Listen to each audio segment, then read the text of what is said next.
Enimpolo sy efajato isam-bolana eo ny isan'ny marary tonga mividy ireo fanafody anamaivana ny fanaintainany na antalgique eto amin'ity fivarotam-panafody ity. Ny karazam-panafody manala fanaintainana no be mpividy indrindra. Fanafody mandeha indrindra dia ny fanafody antidouleur na koa hoe antalgique na analgésique.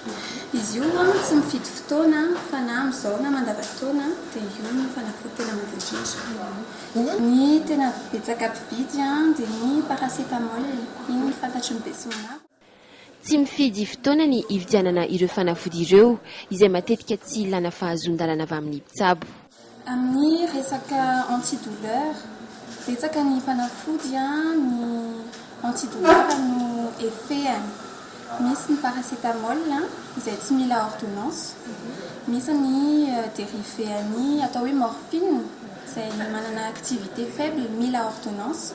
Ary misy ny dérivé morphine izay manana activité forte tena mila ordonnance ary any amin'ny hôpitaly ihany no azo ampiasana azy. Azo faritana ny fanaintainana amin'ny alalan'ny naoty omen'ny marary ireo mpitsabo na amin'ny alalan'ny fomba hafa ihany koa.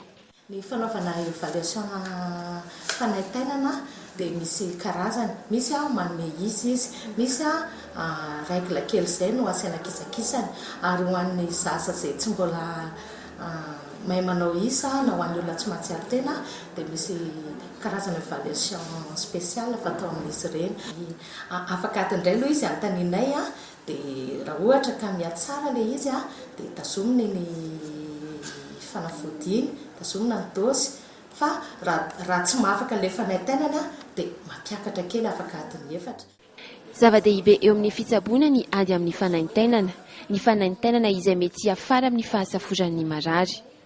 Raha tsy raisina ny tanana tsara ilay fanaintainana dia tena mitarika zavatra be dia be, ary indrindra rehefa tsy raisintsika ny tanana ny fanaintainana dia tsy afaka mikitika an'ilay marary mihitsy tsy afaka miresaka amin'ilay marary mihitsy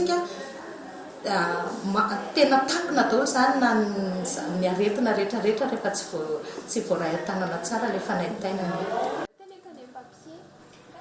Ankoatran'ny fitsaboana ny fanaintainana amin'ny alalan'ny fanafody, maro ihany koa ireo fomba ahafahana manamaivana mandritra ny fotoana voafetra izany, tahaka ny fanorana, ny acupuncture, ny hypnose na ihany koa ny fanaovana pétaklasy.